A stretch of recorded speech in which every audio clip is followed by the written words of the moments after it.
The Nguyen family moved into a decrepit wooden house on the outskirts of a small town. It was a two-story relic, its peeling walls and broken windows barely shielding them from the chill of the countryside.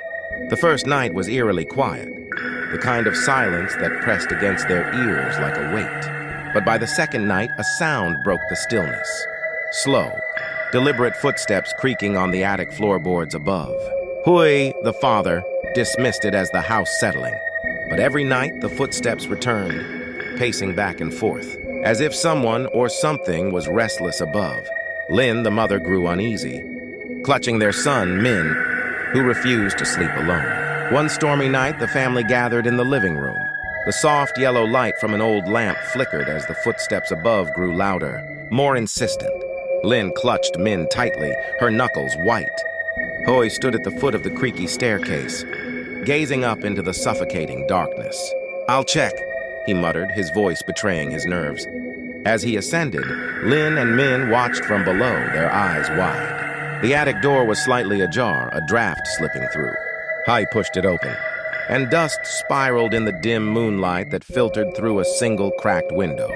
The attic was a labyrinth of old furniture and forgotten memories, cloaked in cobwebs. In the center, a pair of tattered shoes sat, their leather darkened and sticky with what looked like dried blood. Beside them lay a crumpled piece of paper. He picked it up with trembling hands. Scrawled in jagged handwriting, the note read, "Don't wake me." The words seemed to pulsate, each letter oozing menace. Behind him, the door slammed shut. Lin screamed from below as the pounding footsteps surrounded her and Min.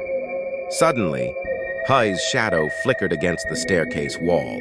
But when Lin looked closer, she saw it wasn't Hai's shadow at all. It was too tall, too thin, its head tilting unnaturally toward the doorway.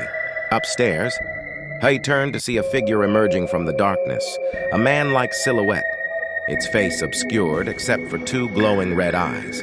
The figure bent down, picked up the bloodied shoes, and whispered in a voice like rustling leaves, "You should have listened." The next morning, the neighbors found the house empty, save for a single note pinned to the attic door. "Don't wake me." To this day, some claim to hear footsteps pacing in the attic of the abandoned house, growing louder as midnight approaches.